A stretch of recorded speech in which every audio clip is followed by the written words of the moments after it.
All right.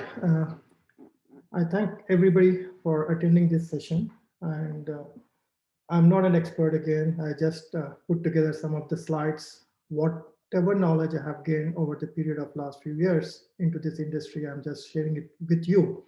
And if anybody here are expert in this field, and if I'm making any mistake, let me know. I can correct myself. But let's begin. So uh, there have been hype happening about the Bitcoin price, right? Recently, like it went to all the way till 24,000, and right now hovering on around 23,000 or so. So just wanted to put together and make sure, like, we understand as a community, understand what's going on, what is the digital currency, what is the blockchain, concept of the blockchain, and how these Bitcoins are created.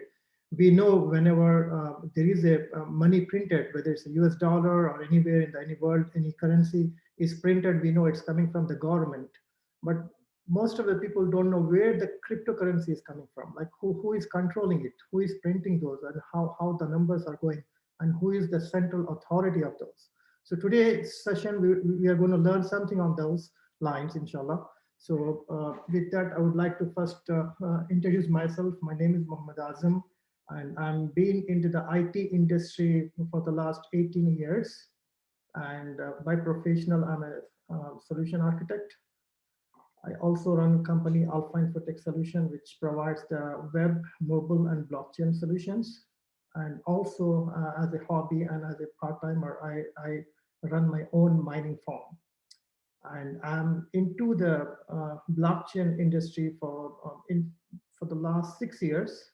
But as an investor and as a much more involved in the process of transaction and all those things been for the last 3 years, like since the last hype happened and back in December 2017. So went through the different phases. I learned a lot. I gained a lot. I lost a lot. So I'm just here to provide all those experience with you guys here. So let's begin. So first disclaimer, just want to make sure this is not a financial advice in any way, and everybody has to do their own due diligence. I'm going to say like whenever you're putting money, especially in the crypto world. So, okay, let's start with this one. So I will come to the other definitions of the blockchain as we go around. But let's understand what is a Bitcoin. So most people know, some might not know, but let me put together in a small definition what I've prepared here. Bitcoin is a cryptocurrency invented back in 2008 by an unknown person or a group of person using the name Satoshi Nakamoto and started in 2009. So they came up with the paperwork and all the definition white paper back in 2008, and they published the white paper in 2009. And when they called it officially implemented and called that as an open source software. And what is the other definition is like a Bitcoin is a also kind of a digital money, and it's called the first decentralized peer-to-peer payment network. And there is no middleman here in any form or shape. And Bitcoin is also pretty much like a cash for the internet, but now it becoming more than the internet. I mean to say it was a cash of the internet few years back, but over the course of time, it has gained so much popularity and so much of usage that it's getting beyond the internet cache. So the question arises why it was created. So we already have so many things and so many things going on, but why was this created? So uh, by the way, when I said here, like the invented by the group of unknown persons or a group, since it's published, it's a very mystery and very interesting that the person, Satoshi Nakamoto, he's unknown to the world. I mean to say, till now, nobody has figured it out who this person is. We know along with him, there were a team of couple of software developers who worked with him. One of them died and one is still alive, but till now, all the governments are behind or trying to find who this guy Satoshi Nakamoto is, and so far nobody is able to find him. He went anonymous after creating, and I don't know why the purpose was, but only thing he left was his name. And again, some people say it's not his real name. Maybe the last name might be his real name, Nakamoto, and people say he's from Japan or originally from Japan, but God knows where he's sitting and what he's doing. We don't even know whether he's still alive or not. That's a very unknown mystery here. But the good thing is the software is an open source. Anybody can see the software, anybody can replicate the software. And most of the people or the most of the some of the coins got replicated that way. For example, a Litecoin, if that was one of the third currency back years, still now alive, still the Litecoin is there, and it's I believe fifth or 16th position as of today. And the Litecoin was like took the software, open source software from the Bitcoin, whatever they wrote, they made small manipulation or small changes here and there with very minor changes. They call it as a Litecoin and they're running it. So similarly, there were some other coins who just took the copy of this software and just manipulated few things here and then, and they're calling X coin, Y coin, whatever it is. So anyway, still the software is open source. It's available to all the public. Anybody can go and check it out. And all his thesis, the white paper, if you're wondering or if you're not in this don't know what the white papers are, it's kind of more kind of PhD thesis or whatever, right? It has a detailed planning or definition of what that system consists of. So it has a white paper. Anybody can go read that white paper and then try to understand it.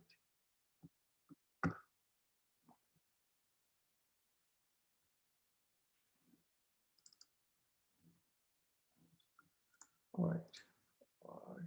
Give me some.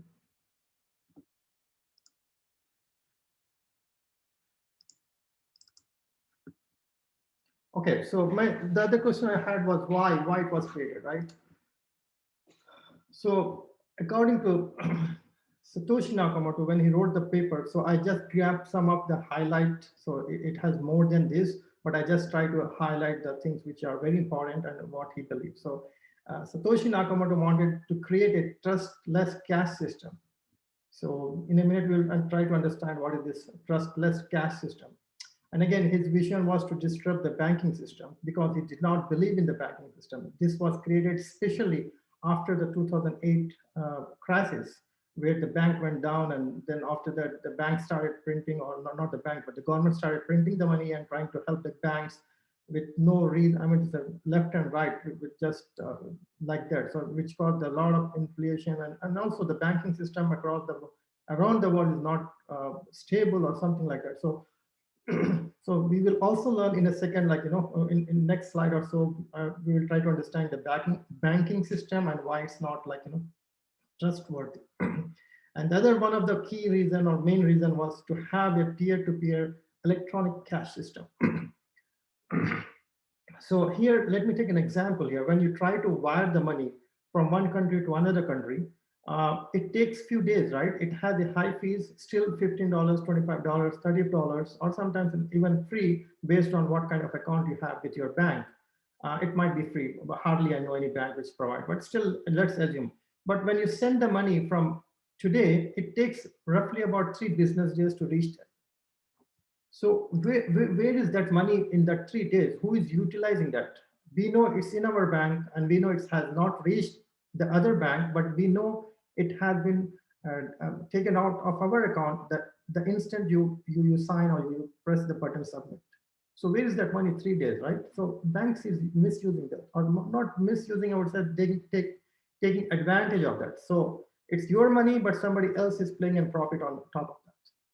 So that is one thing. And there are so many other things like tomorrow bank comes and say, okay, we freeze your account. It's your money. You have put hard work into that.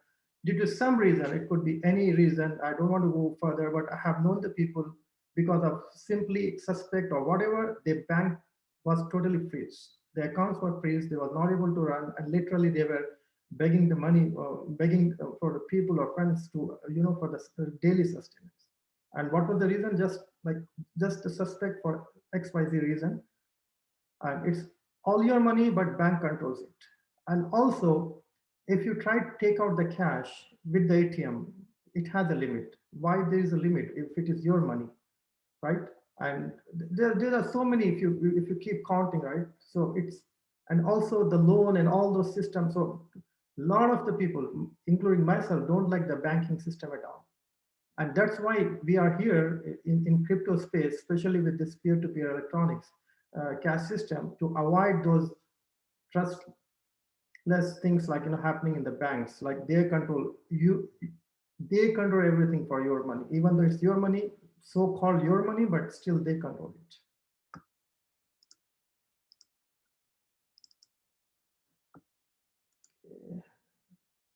Okay, we I think we already went through this consensus network, and we learned this one. So now the question arises how the bitcoins are created. So if bank gets the money from public or from the governments, and government prints the money, we understand that part. But where is the cryptocurrency, or this, especially in this terms, Bitcoin in specific? This session is more about the Bitcoin and blockchain, so we will try to understand where these Bitcoins are getting created. As we all know from the earlier slide, Bitcoin is nothing but an open source software. So software, and this is a digital currency, has just the numbers, and we are calling that as a Bitcoin. Now, using the algorithm, whatever he wrote, using the algorithm, when it runs the algorithm, if some of you are here from the background of IT, you understand running the local host machine or Apache server or any other servers, and you run some kind of software. That's how you run the application. But in this case, when you run the Bitcoin algorithm, it's called SHA-256 algorithm. If you run that, you create a Bitcoin out of it.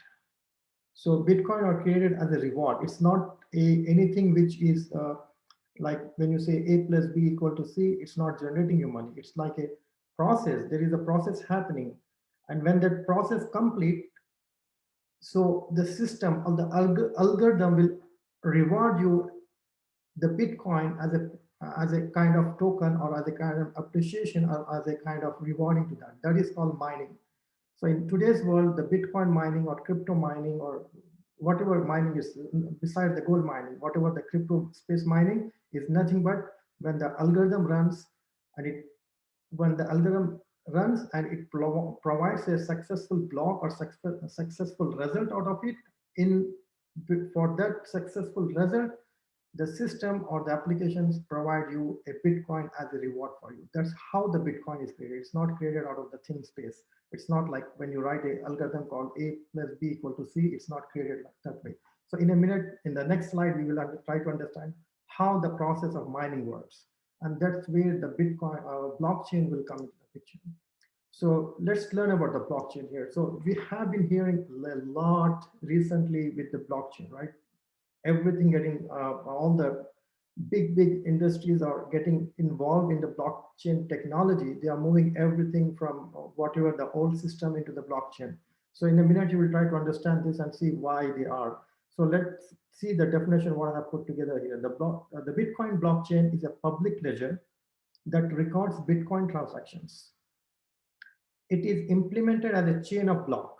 Each block contains a hash of previous block up to the genesis block of the chain. So don't worry if you don't understand some of the terms, but all you need to understand the concept. The network of communicating nodes run Bitcoin software maintains the blockchain. So let's assume here, we know that blockchain or the Bitcoin is not controlled by any single authority, right? Not even the governments or not even the group of people. It's controlled solely by the group of people voluntarily running those machines. On the machines, this algorithm is running, and this all these transactions are recorded there. So for example, if I always take the one banking example. For example, when you have an account in any XYZ bank, Bank of America or any bank, right? When you go there, you deposit the money, the transaction is recorded in the Bank of America server. It's not recorded on the Chase Bank or any other bank, right? Similarly, when you go to other bank, it's not recorded on the Bank of America. It's recorded on their servers. That means they have a control over them. They can do anything they want. But in the terms of cryptocurrency, when I buy the Bitcoin from the exchange, authorized exchange, where is this getting recorded? So for example, if you are aware, there are major four or five, or maybe today's time, there might be more than five or six US-based exchanges. You can buy the coins through them, but where is the transaction recorded? Or transactions are not recorded on the Coinbase or any other exchanges from where you are buying it. The transactions are recorded on those mining machines, which are run by the miners across the globe, right? So when you buy that money, Bitcoin, it's not getting recorded on those the exchanges. It's recorded on um, machines. That's what I'm trying to say here. So how are these getting generated? So very interesting. That's why the concept of blockchain came from the Bitcoin itself. And some of the guys said, okay, this is a scam and whatever, but they took the underlying technology of the Bitcoin, which is the blockchain, and they try to implement. And JP Morgan and all those guys back in the years, few years back, said this is scam and everything, but they started adopting the blockchain technology itself. And they say, no, cryptocurrency transaction is wrong, but the blockchain is good. We will try to implement that. They implemented. Then again, last year, they announced that JP Morgan own coin, whatnot. So I don't want to go there. The purpose of the session is to try to understand what's the concept here, how it's getting created. So here, blockchain, we understand this is a public ledger. When I say public ledger, all the recording of the transaction is public. When you go and deposit the money in bank, any bank, the transaction is private. Only you can see after logging into your bank account. You cannot see that your friend or somebody else will not able to see what kind of transaction happened. How much did I deposit? It's not available. At what time I deposit? What day I deposit? Those all those details are only between you and the bank. It's not and public. It's a private ledger, right? But here in the blockchain world, it's not like that. It's a public ledger, as the software itself is a public, so anybody can see the transaction. What in a minute, I will also show you how we can able to see the transaction happening on the blockchain, on the in the terms of Bitcoin. So now try to understand the blocks. We know what the blocks are. In this example, I just took block 10, 11, 12, right? So every 10 minutes, one Bitcoin is created based on the block it's generated. So every 10 minutes, one block is generated.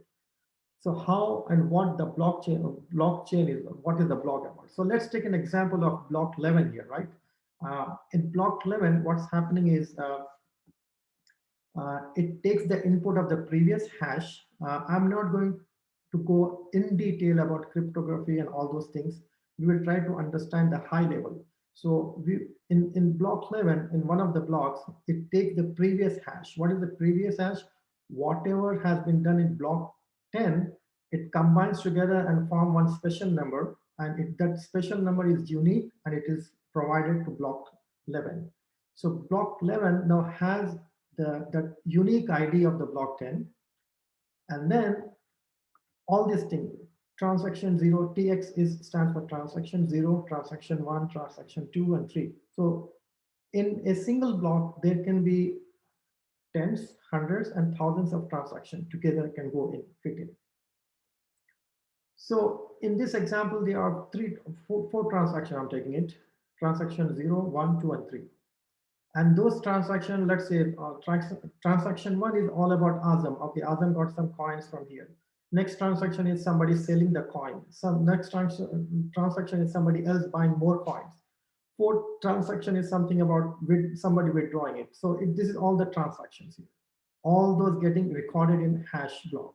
Hash 0, hash 1 is nothing but, again, those are getting some special number, unique identification number, and all together this hash 0 and hash 1 becomes hash 0, 1. Again, these numbers and this labeling is just for your understanding.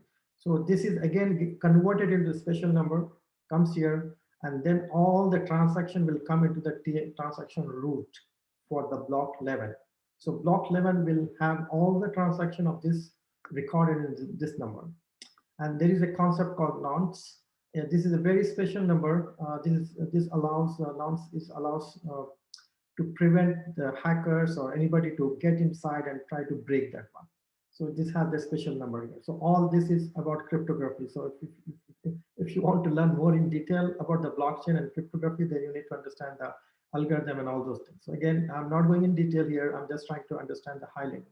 So this is how the block is converted. So in other words, in a simple common man world, the block is, or the block is nothing but a series of the transactions recorded with some special numbers which will not allow anybody to break in, and it also have the hash or the unique identification number of the previous block.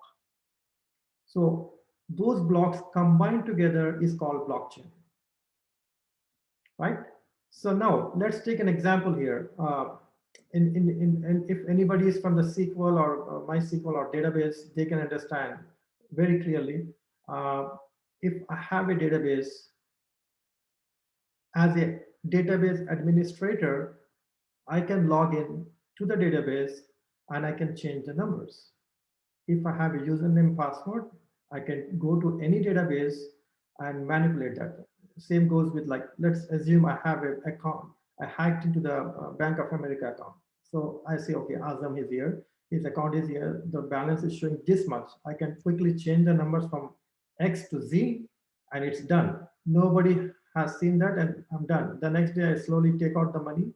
I go and that is done. Okay, that's fine. The what do you call the case and all those things will come out later on. Okay, how he got and all those things proceed. But for the time being, I hacked into the system. I made a modification. That is the point I'm trying to say. So any bank is not safe.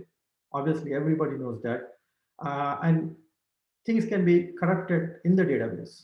But now come back to the blockchain. The reason everybody adopting the underlying blockchain is, for the last 10 years, since it has been published in 2009, the Bitcoin and the blockchain, nobody was able to break into the blockchain and try to modify it. For example, take an example, small example. In transaction 1, TX0, there is some transaction happened. Let's say Azam got some coins or he purchased something.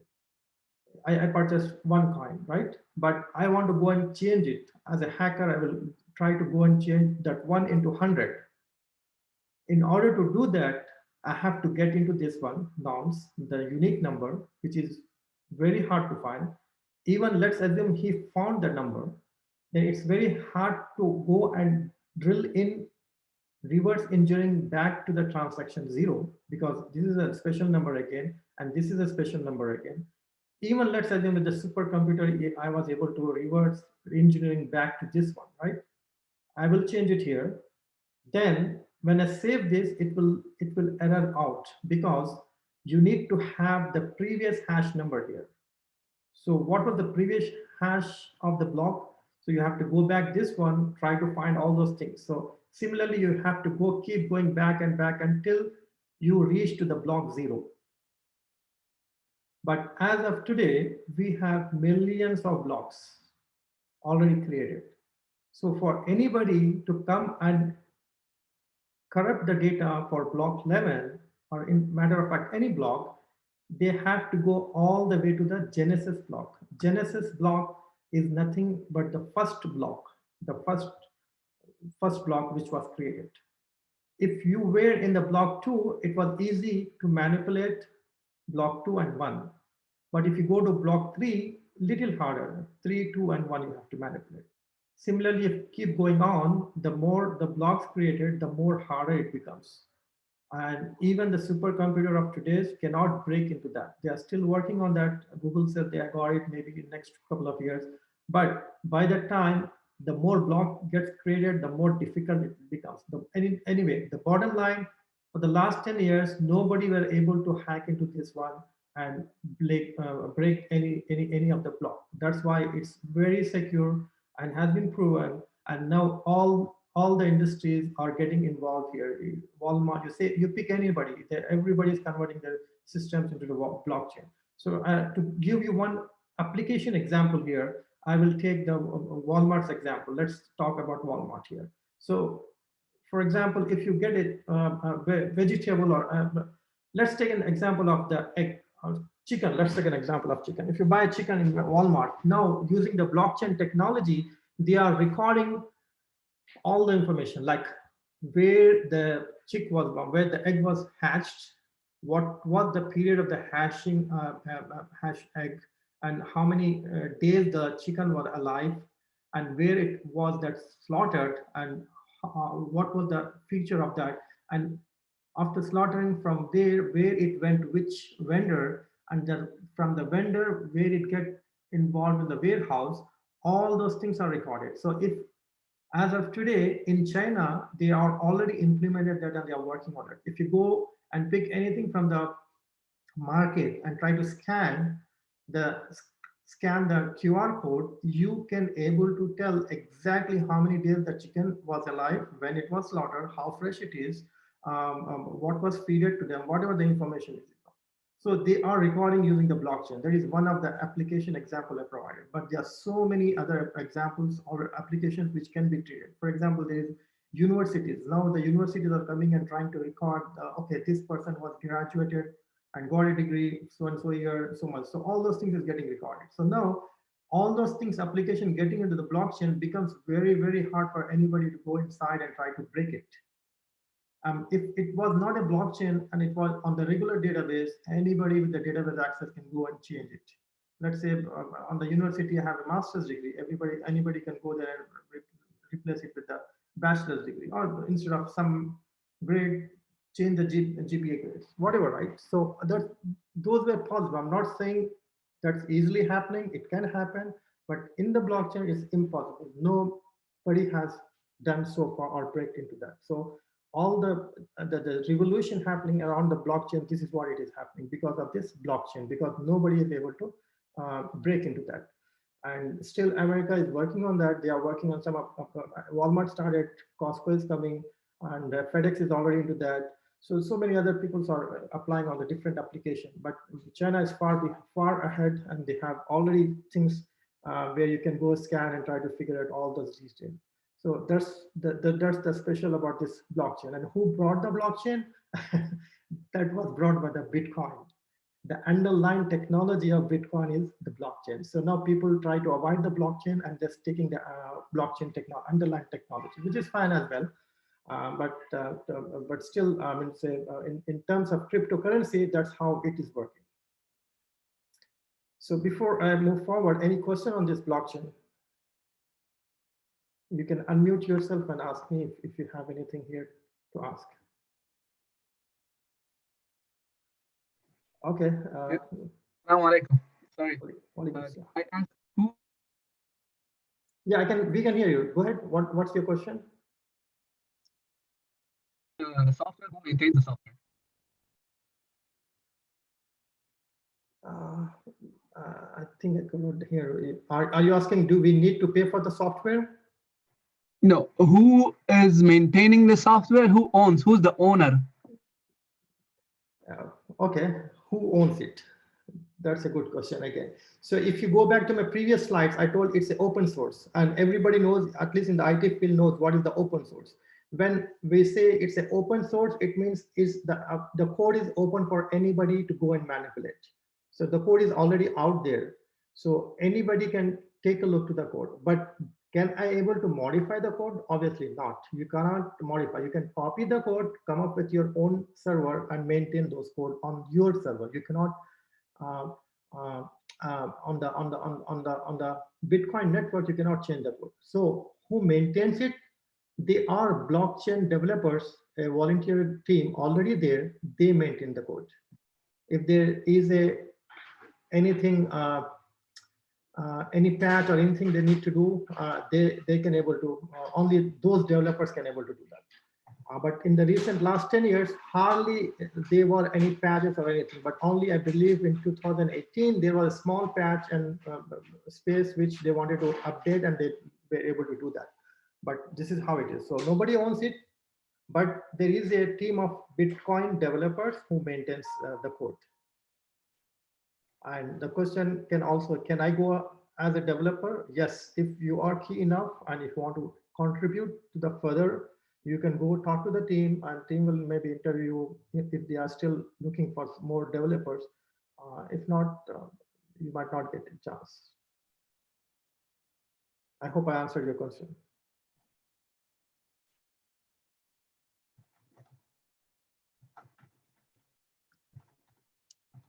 So let me bring that before I forget, like, I told this is a public ledger, right? So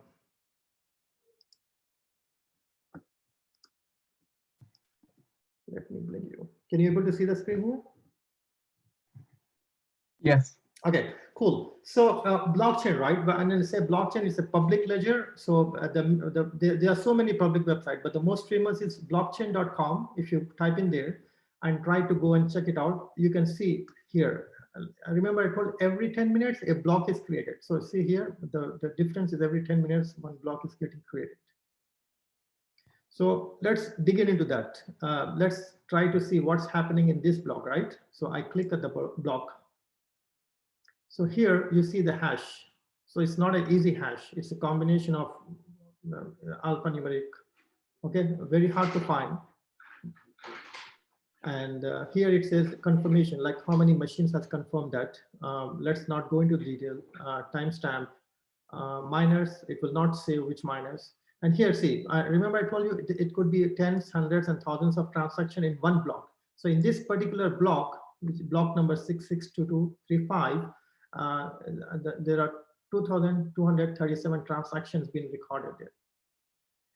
And we will come to what is the difficulty. I will come to that in the next slide. And miracle root is something which you go to the top. So again, this is more technical, I will not say, but this miracle root is also kind of a unique number which goes all the way to the top. What is the height, size, knots? Here, see, this is also a unique number, which is hard to find. So all these things becomes. And this created a block this time, like just literally today, like 10:51. And the reward, the person who make, or the group of computing who made the or who successfully mined the block got a 6.25 Bitcoin as a reward. And the fee was also offered to them, and the fee reward is this one. So in total, 6.25 Bitcoin plus 0.33 Bitcoin was given to the block, whoever has contributed. So this is a block. So anybody can go and check on the internet. So there is no I mean to say, there is no, it's publicly available. And let's take an example of here, right? So I will take this is the latest block which is already mined. This is still happening. The block is still getting created, and all those things is happening on the behind the scenes. So let's click the hash and see what's. Oh, I just know it was something else. So I wanted to show that particular example. Wow, in a 2-second it went up.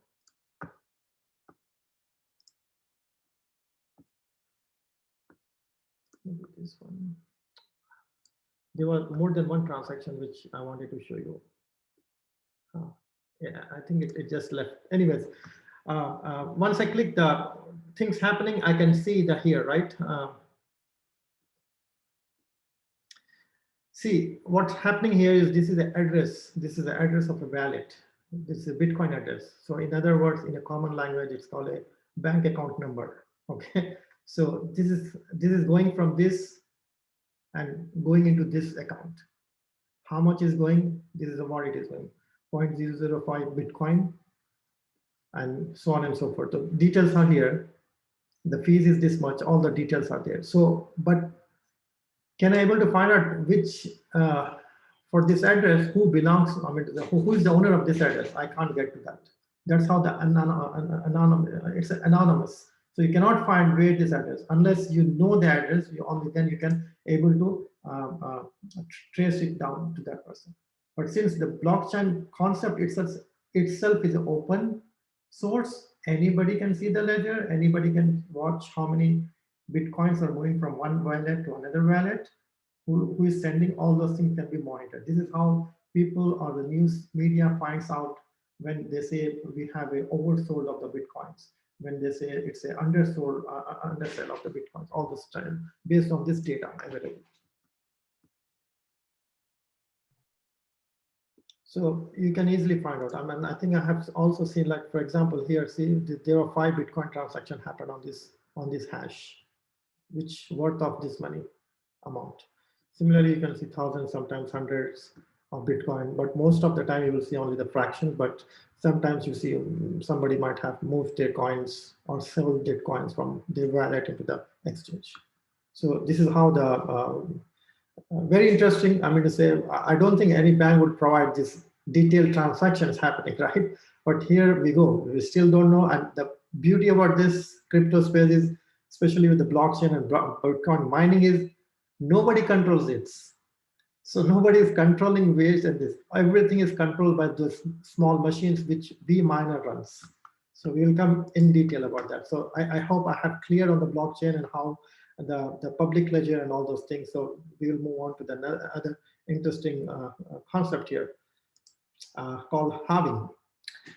Halving or halving, some people call halving or halving, whatever it is. So what it is, like, we have seen just now that to make that one particular block, once one block is created, 6.25 Bitcoin is been rewarded to the person as a trophy or as a prize.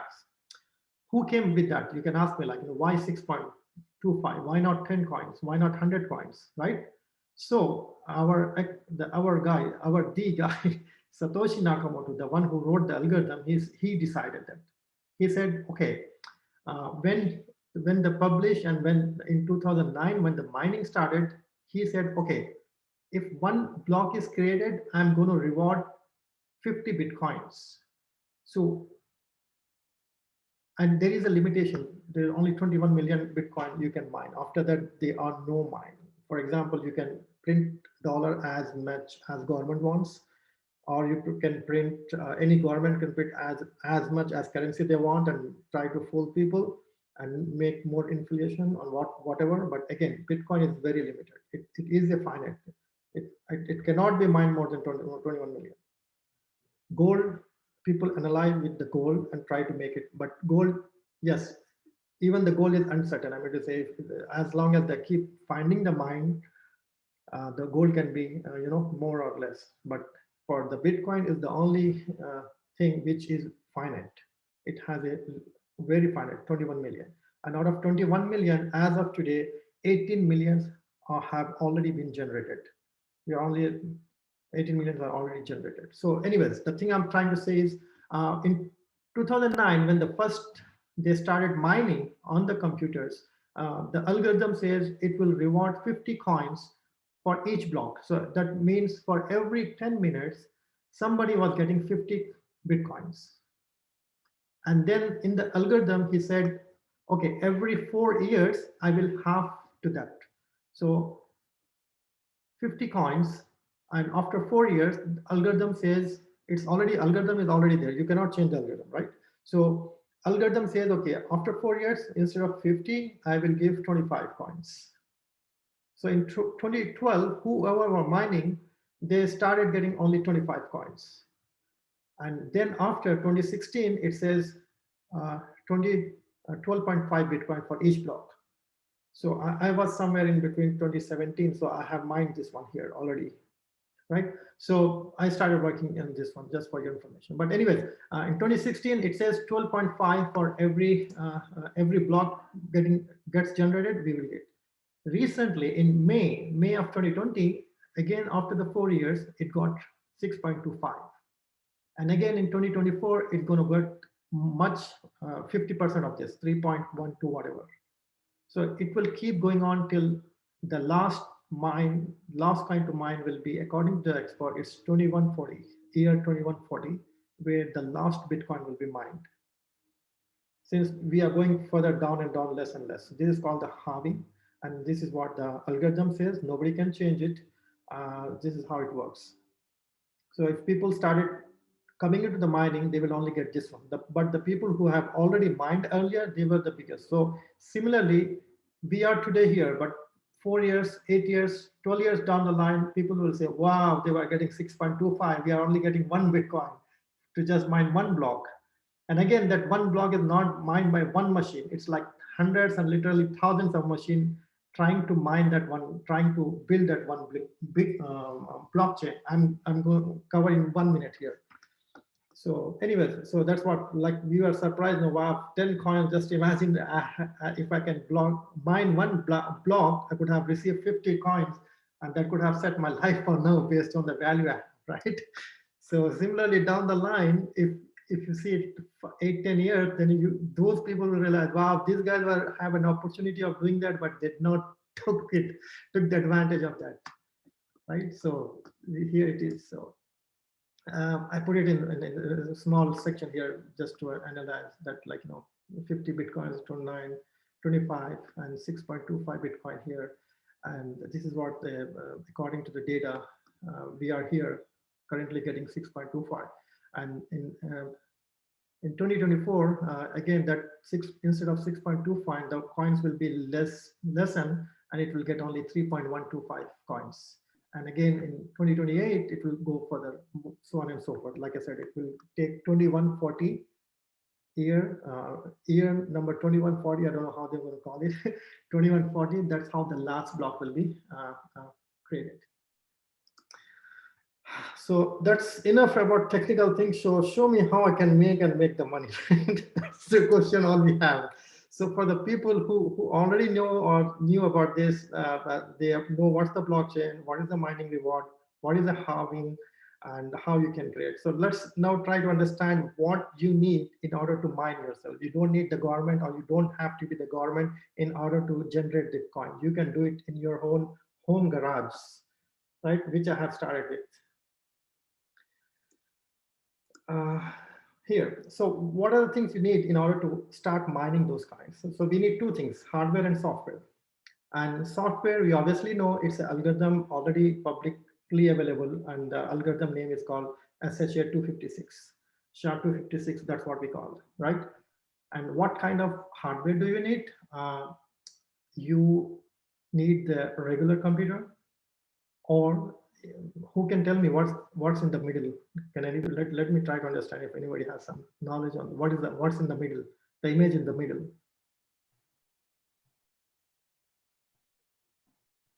We know the first one is CPU, but what is the second one? Anybody? I'm pretty sure somebody will know here. And I'm pretty sure this is in everybody's home right now. If you have a teenager kid, you do have that. Okay, just to save time, yeah, somebody was saying. Nobody? Okay, it's a GPU. It's a graphic card used for the gaming machines. So if your son have a gaming computer, then the card is there in their machines. This is a graphic card, GPU. So or even if you have a gaming laptop, a different version of it there, but if you have a gaming machine, then you will definitely have this. Without this, that is not a gaming computer. So earlier days, you can able to mine with a simple CPU. I'm going to say a simple computer, and you can able to mine. That's how the Satoshi Nakamoto and his team mined back in 2009 on their computers by running that algorithms. Then back in later that after that, it becomes difficult to mine. What's difficult? We'll learn in a minute, but it becomes difficult to mine because remember I told you need to find this, mix this transaction and try to find this number, and again this number, this number. So let me give you one small example here, right? If you have an Excel sheet, to find an Excel sheet with 100 records, to find the 59th record, it becomes easy. Within microseconds, you can able to find it. If it is 1,000, it becomes a little harder, but still doable. Even with the millions of records in the database or in Excel sheet, you can easily able to find out. But if there are millions and millions, it might take time, right? So instead of few seconds, it might take a minute or two. Similarly, to find this transaction hashing number and cryptography thing, it becomes harder. As the blocks get more and more and more, it becomes more harder to find. That's why today's time we need special machines to do that. So we cannot, as of today, we cannot mine using the first one, which is the computers. We cannot mine it. The people who has already mined, they are the luckiest people. And even the GPU is still doable for the other coin like Ethereum and other coins. They are still doable, but for the Bitcoin, no way. I mean to say, you are wasting the electricity and you're wasting the energy using the GPU. It's very, very, very likely that 0.001% you might able to find the block. So nothing. And the third and the final, which is currently happening, is a special machine through which you can mine. What is this special machine is called? It's called ASIC machines. The ASIC stand for application specific integrated chips. So here you see there is one small hash control board. That control board will have 10, 20, 15 of the small chips, and each chip will have the algorithm built in inside the SH SHA-256 algorithm, the Bitcoin algorithm already embedded in that. And this one single machine will have 4 controller based on this machine, but you may find some more than 4 controller. So let's assume each controller have 10 of these chips, and it can handle 4. This one particular machine can handle 4 controllers. That means there are 40 chips, 40 CPUs. All they are doing is trying to run the same algorithm again and again, every second, every minute. That's all the job of this machine is. It's keep running the machines. It's trying to find that transaction recorded and trying to find those numbers, special numbers. And once they find it, then the block is created, and this machine, whoever owns this machine, they will be rewarded.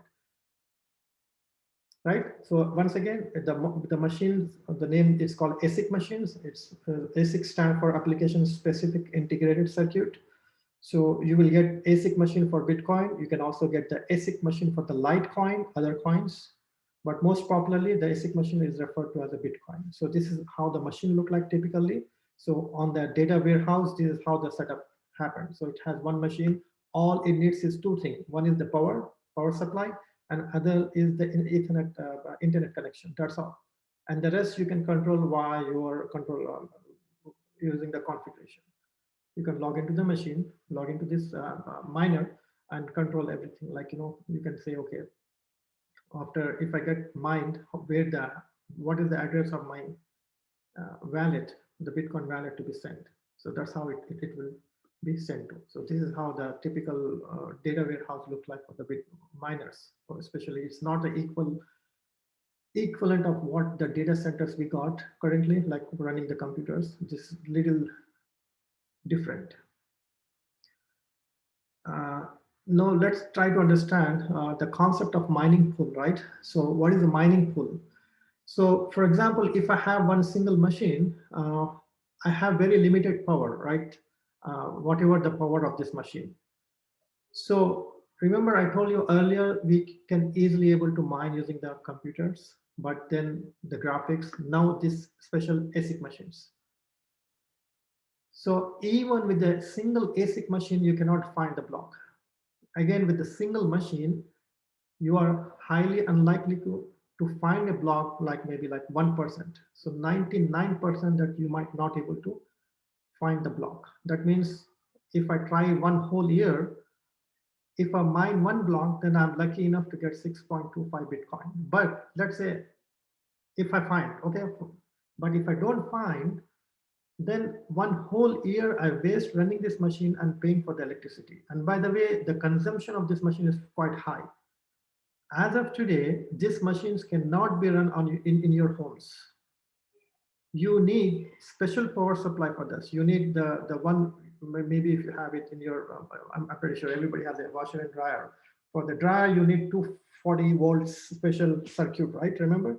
You cannot just put it to any other socket in your home. You need a special 250 watts. So these machines, as of today, the latest machines are only capable of handling that 250 or 240 volts circuit. You cannot run those. If you have those, then yes, you can. But if not, then you cannot run the machines.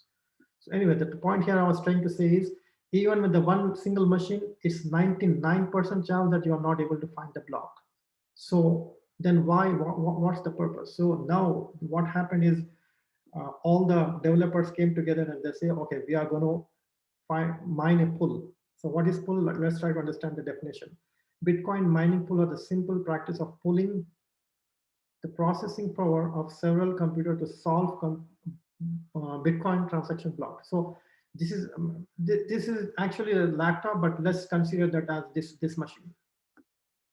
Okay, so all these machines goes to this pool. So this is the pool is maintaining. So everybody, all the machines are providing their computing power to this here, and all this are in this example it's only like 5 or 6, but literally there are hundreds of them working towards this one, thousands actually working towards pool. Once the block is found using those thousands of machines, then all the machines are rewarded not 6.25 each, but that 6.25 Bitcoin are shared among all those small machines. Because block one, if you create one block, the reward is 6.2, but not all the machines will get it. It will be distributed, or so all the machines will share that 6.25. So here is the advantage, like you can earn a decent steady income from joining a pool. If you want to go your own, you can, but like I said, it's 99% chances that you're not able to find the block. But if you join any pool, there might be a small chances, like not small chances, you will keep getting steady income. Like for example, the first 10 minutes, you might not find the block. And by the way, once the 10 minutes, you're running that algorithm for 10 minutes, if somebody finds the block, then the whole 10 minutes of your processing will be vanished. Vanished in the sense it's waste. So the second 10 minutes, the other block will start getting generated. So all the machines will know that has failed. So all the machine will again go to the second block to find the special numbers, hash. So every 10 minutes, they will keep resetting itself and try to find it. So whoever found those mining pool will be rewarded and they will distribute among all the miners. If you go with the solo, if you go with your own, that is called the solo mining, it's very likely that you might get. So that is the mining pool. So now, even if you have a machine, then you have to go with one of the mining pool.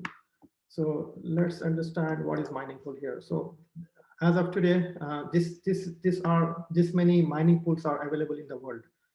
One of them is Ant Pool. It's again from China. F2 Pool, Bitfury, on all these things are. You can join any of this pool once you have a machine, and you can join. Okay, any pool is okay with you. And once you join, they will charge you 1% or 2% of whatever the rewards being generated. So it's very minor, but still you have they keep the fee of that 1%. So this is the pool. Mining difficulty, and this is a very important to understand. The difficulty is a measure of how difficult it is to mine a Bitcoin block. Like remember I mentioned, to find the more blocks you get, the more difficult it becomes difficult, and the more people try to find. For example, let's say, for example, there is this one first millionth number I need to find, and if there are 5 machines, it's okay, you can find. But imagine the same 1 billion number I need to find, and there are 1 million machines, then it becomes very hard for me. Probability of me getting that will be much likely, right? Because since we have more machines now, more people are trying to find that. So likely of getting me becomes a little harder. So difficulty level arises. The more people come to in this picture, the difficulty level arises. And at the same time, the more people gets into the mining, the security or the secure of the network becomes more stable. The more miners, the more stable and more harder for any hacker to break into that. As of today, anyways, the blockchain cannot be hacked. But the thing is, even um, um, um, to get inside or try to control the whole hash power, it's become harder. For example, if this guy Antpool wants to say, okay, I will take over all the hashing power, it's impossible for him to, because it's decentralized and everybody's mining from different parts of the world. It's very hard for this guy to take control of all of it. So that's why the beauty is it's a decentralized all the machine learning. And just imagine if all of these people started to shut down their machine and no machine is running, then your value will be zero. The Bitcoin value will be zero totally. Imagine if all the machines in the world are shut down, and if I go and try to buy something on the exchange, the Bitcoin, where the transaction are getting recorded if the no machine is running, right? So it's very important. So the mining is nothing but the major backbone of the Bitcoin transaction. So without this, nothing can move. The value of Bitcoin itself will be zero.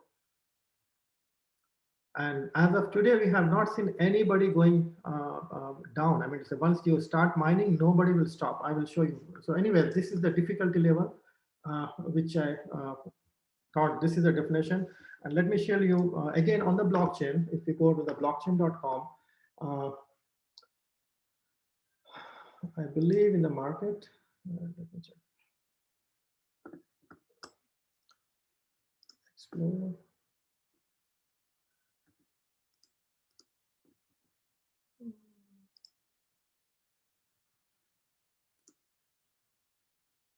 You can see the difficulty level. I will show here chart. So here, if you go to the blockchain.com chart, everything is online. Mining information. I got the captured the hash rate from here. So this is what the mining pools. And by the way, there is a majority of them. Some of them are unknown. What is this unknown? This unknown are the big guys. I mean to say, for example, if any big company is mining and they don't want to have somebody else from the outside the world want to join them, it's a private actually, so nobody can join. Only they will bring their own machines, they will form their own mining pool, and they will mine it for their own sake, own big rich getting richer kind of thing. They will not allow any other miners to come inside that. So that's an unknown one. So they are making more, but this all other things are publicly available. And here is the difficulty level. So if you go there, as of today, you can see how the difficulty level arises. It's, everything is online. I mean, you don't have to dig in. So here, back in 2029, the difficulty level was this, and you can see the difficulty level has not came down. It went up and up and up as of today, 2020. They have been a little drop from here to here. And you know what this drop, anybody can tell me? Anybody who are watching in back 2017 December, the Bitcoin crashed, not crashed, the value came down. So that's what some of the people stopped mining. That's where the difficulty level came down. That means when the difficulty level is low, you can mine more coins. Because like, remember the example I told, if there are 100 machines trying to find that Excel number record, it's more harder. But if there are only 50 machines, the probability of each one will be easier, right? Compared to 100 versus 50. That's how it is. So it came down. But in overall, in the overall picture, you can see the difficulty level is keep rising and rising. It's not coming down. That means people are not leaving the mining. They are continues to mine, even though when the price came down to 3,000 or 4,000, the people were still mining it. Nobody stopped mining. But now more people are mining it compared to last year or before. So more players, more big companies are getting inside this. So remember two things here to get uh, the reward. There are two things you one. Number one is the factor of what kind of machine you are using, because there are variation of machines, hash rates. For example, you got Intel 10, you got Intel 7. Similarly, in the mining, you have different outputs of the machine, and then the difficulty levels. And difficulty levels not always goes up. Sometimes it drops. Whenever it drops, there's a bigger chance that your reward will be more, or you will get more rewarded on that. And of course, the electricity cost. So last thing I wanted to show you here and end my session. Oh, it's already over time. Sorry about that. If so, here, for example, there are four major players who manufacture this machine. Unfortunately or unfortunately, all of them are from China. So far, we haven't seen anybody manufacturing outside the China. So all those machines come from the China, and Bitman is the main guy who created the machine first. So this is the guy. So here I sometimes go and read blogs. For example, see here the people who are watching the news or keeping You can see the Core Scientific becomes the largest mining facility in the North America. They are getting 58,000 additional. It's not the one thing, but it's the additional S19 service. The S19 is the machine name they are trying to capture. And the value of those 58,000 is $129 million. So they are buying the machines of $129 million machines.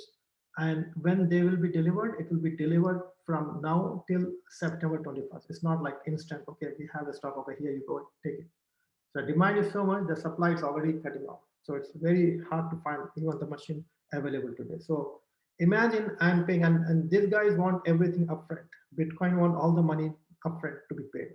So I'm pretty sure they have paid $129 million as of today to get those 60,000 machines, which can be delivered throughout the period of time till September 2021. Not only that, I will take the VBIT technology here.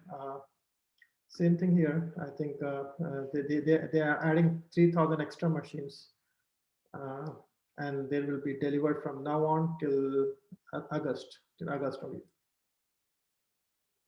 And it's a 8 million worth of machines they bought. So this is just an example I'm saying, but there are so many, like you said, there's thousands of machines, thousands of companies involved here. All these things will not get into the news because this is the people who are into that, they will understand. So the point trying to say here is the more people getting involved, 3,000 machines and 60,000 machines, all those things will make the difficulty level more higher. And in the future, it becomes more harder for you to mine and get the reward for that. The sooner, if you're really interested, the sooner you get into the market, the better. Otherwise, you can also join later, but again, your reward system will be lessened.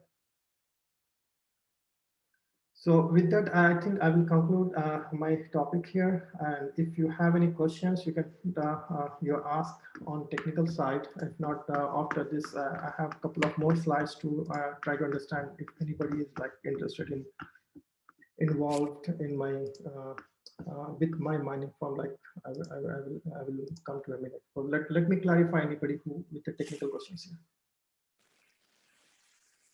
Before they ask question, Azam Bhai, Jazakallah Khair. For everyone who don't know, Azam Bhai actually started collaborating with IQRA, with Hackathon, and Alhamdulillah, he has helped us understand these new technologies. And with the tech convention he did, and mashallah with the Bitcoin seminar, I think he's introducing a lot of new technologies into community. May Allah reward him. And all those who are interested, inshallah, we will be doing more courses with Azam Bhai. Inshallah, please stay in touch with me, and I will inshallah inform you what's going on. So Azam Bhai, Jazakallah Khair again. And Azam Bhai, one question I had is, you talked about ASIC machines. I heard that there is a lot of upfront investment for these machines and how you mine and how you form a pool and all that stuff. So what is the investment to return? Can you give us a little bit idea about it? Yeah, I will come to that part, but this comes as an investment of the machines and other things. So before I get or jump into the last two slides of investment, I would like to answer any technical questions anybody has with regard to difficulty level of the blockchain itself, all the other things. If we don't have any technical, then we will conclude the session and then we will jump into the investment.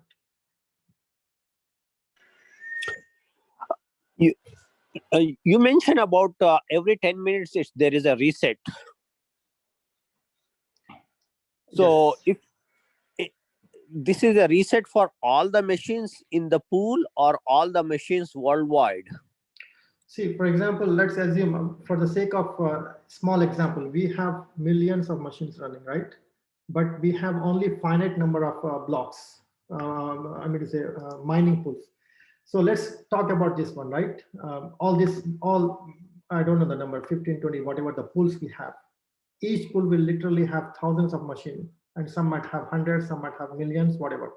So all those machines through their pool are trying to find that block, correct?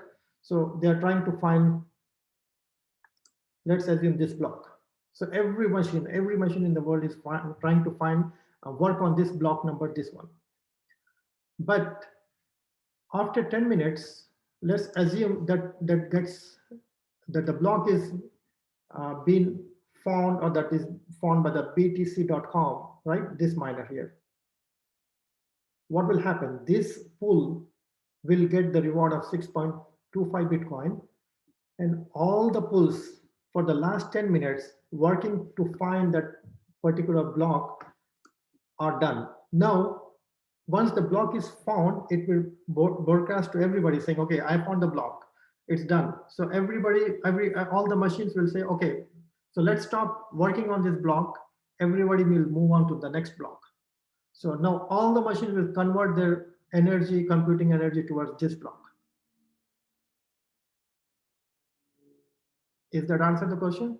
So when I say Yes, reset, it does answer the questions, but there is a following question is that if this is the way to find the block, then there is a probability is that if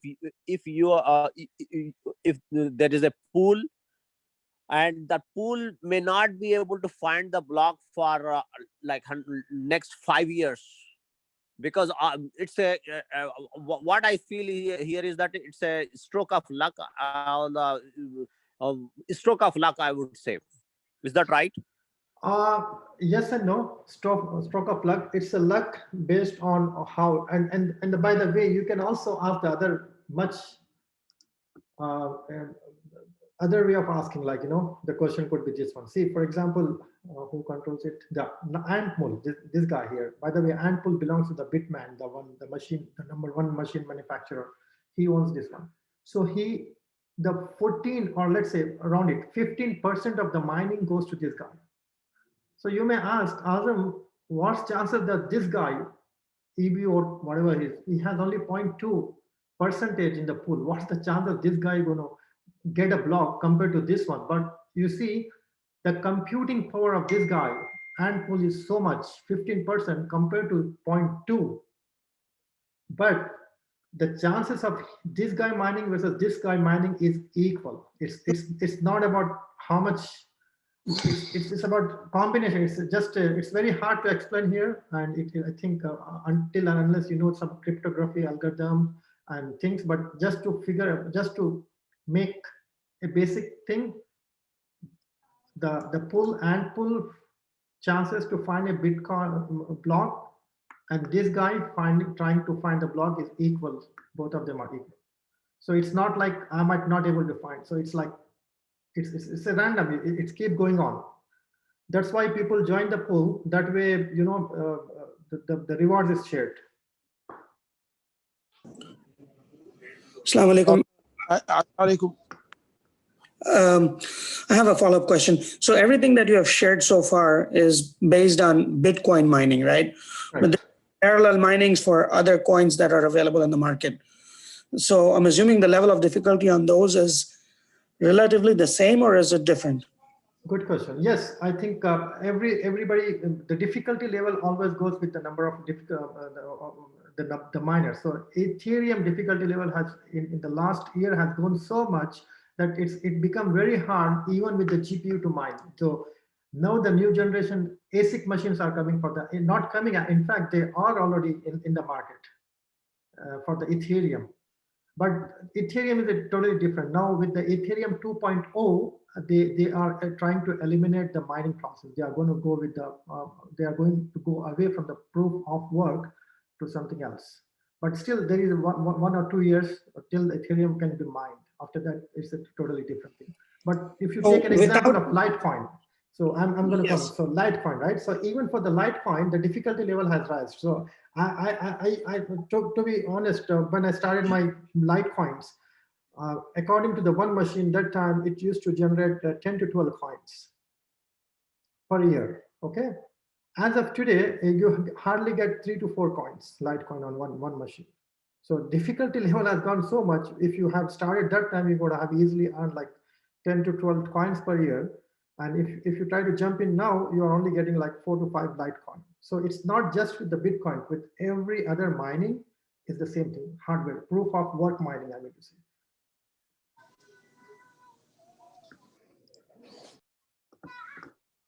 think the blockchain might also have mining difficulty for other thing, but there are websites through which you can figure it out. What's the mining difficulty for each coin? So I was observing on Coinbase in the last 4 days, something new came up called the graph. Yeah. It went over in value 500%. So is that a new coin as well, or what is the? I believe every 10 minutes or every day there might be hundreds of coin getting into, not 100, I would say pretty much every day there might be some new coin coming in the picture. How do you gauge which one is more legit and which one is not? And are okay, so that's totally outside this session, but just to give you the example, you can check their business model. What is their business model? For example, Ethereum, right? Ethereum has a business model of smart contract. And all the blockchain, what I told you, the example of Walmart using that item to scan back to the root where it came from, everything is on the smart contract and everything is happening on the Ethereum block network. So you need to check out, similarly with the Ripple. Ripple is on financial background. So it's happening how much money and all those things. So each coin will have its own business model. So you need to look at that business model. And also you need to know where it is coming from, because a lot of 90% of them are scammers. Even though they have a good idea, good UI presentation on the website and social media, but when it comes to the real business, they are pretty much zero. A lot of people got scammed recently and earlier as well, and going to happen again in the future as well. So all you need to do, what is the business module? Who are the people involved and how much is the value of that involved? You can do some research on that and try to come. So based on that discussion, is there anything that could be that someone can start mining with just a laptop instead of investing in the ASIC machines or anything? Is there any other coins? No. First of all, you need to understand the concept of the coins. I have created, and I think multiple coins in my R&D. I have created a Hedge coin myself. Okay. Using my laptop. I have created Azam coin, my own coin, using my laptop. The point here is anybody can create your own coin once you know how to do the blockchain programming. Once you know that, you can create your own thing. That's not a big thing. But to attach a business model to that and come up with the project to implement and take further, that's the challenge you have.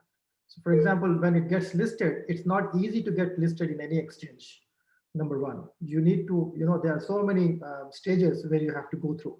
And especially if you're in US based, then you also need to make sure you're following the SEC rules for that.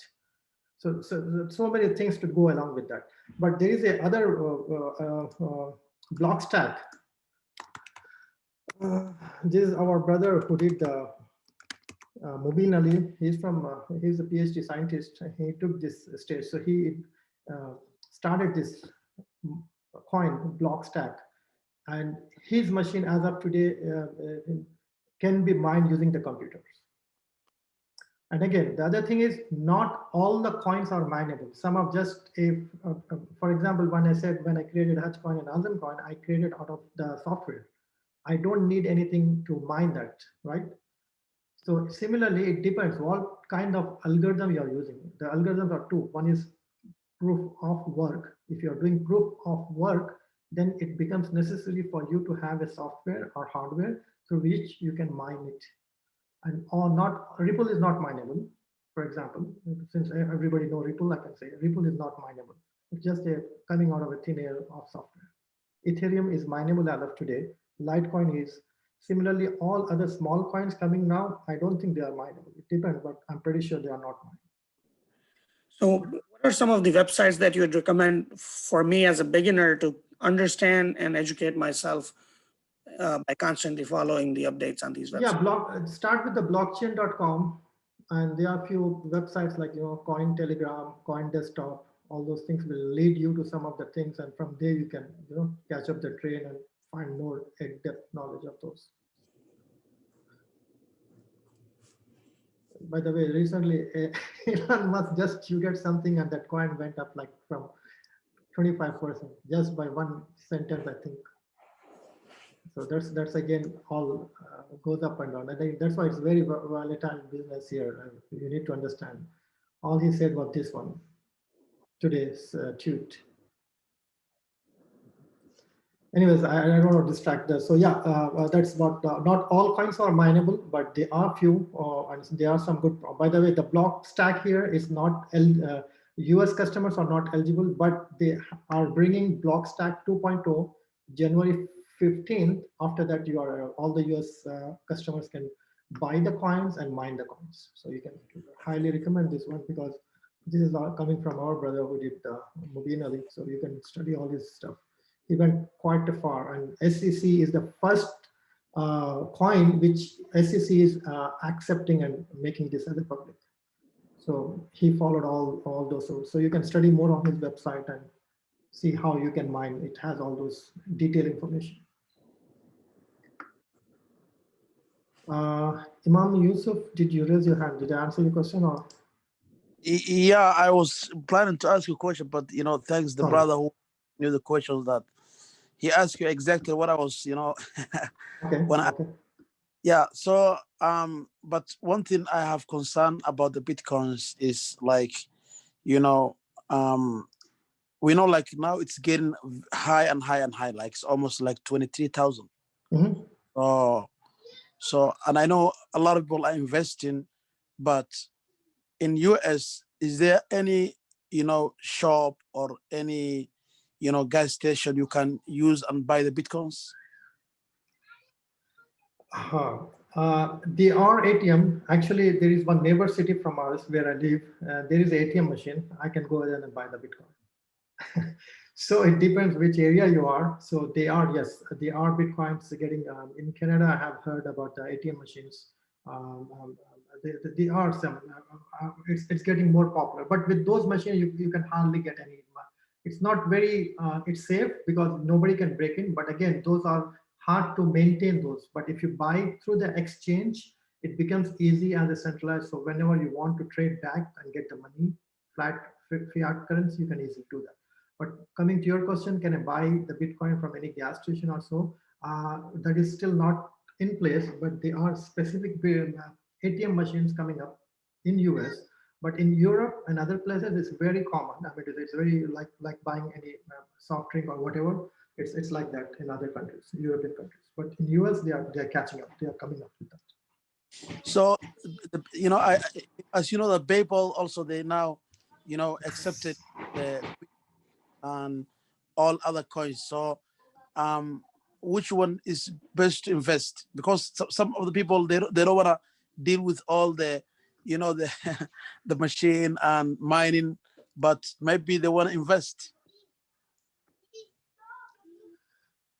Okay, I think we can have a separate session on like which if you have not registered, the website is still open. You can go and register yourself. So what I can able to do is maybe in the future I can put one more session to say which exchange is the best, because when you purchase the Bitcoin, it also applies the fee. So it also depends, how much fee you are paying. So less fee you pay, that's good, right? So some exchanges provide high fee, some exchanges provide less fee. So we can talk on them, but they are only major, very handful of exchanges. One of them is Coinbase, another is Gemini, and what is the other one? OKCoin.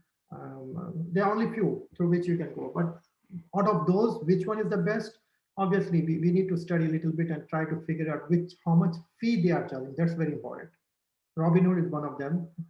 So based on that, it's a totally different subject actually. But yeah, that's a good question. You can research and find out which one is providing less fee and you can purchase it. Okay, thank you so much, brother. Jazakallah khair. Okay, so there was some question on the chat. Let me try to answer. Abdullah asked, how much cost of each ASIC machine? I'm going to come on that. I also heard that 3 places you can purchase Bitcoin like ATM. Okay, I think we already answered that. Yeah, so next question. Okay, before, I think we are done with the technical, right? So I can hang. Excuse me. Yeah, Sorry. yeah, One question. Is there a limitation? I mean, I know you mentioned for the Bitcoin, there is a maximum number of Bitcoins that can be generated. Is it the same applies for Ethereum and other currencies? Correct. Yes. But the value is like, for example, I don't know the Ethereum, but for the Litecoin, I think they also try to copy the Bitcoin and they say, okay, only the 21 million will be mined or something. But Okay. for Ethereum, it's more than that. It's a lot of that. And for the Ripple, it's like almost like unlimited. I mean, there is a number there still, but it's unlimited. All right. Much bigger than that. So that what it will give you is like, that's why the value of Ripple is less comparatively to the Bitcoin, even though the Bitcoin doesn't have any business model. It's just a store of value. Whatever Right. the seller is selling, the buyer is buying. But for the other coins, you have a business model. Ethereum got a smart contract, Ripple got a financial background, so on and so forth. Okay. All right. So yeah, but each coin will have their own limitation. Okay. All right. Thank you.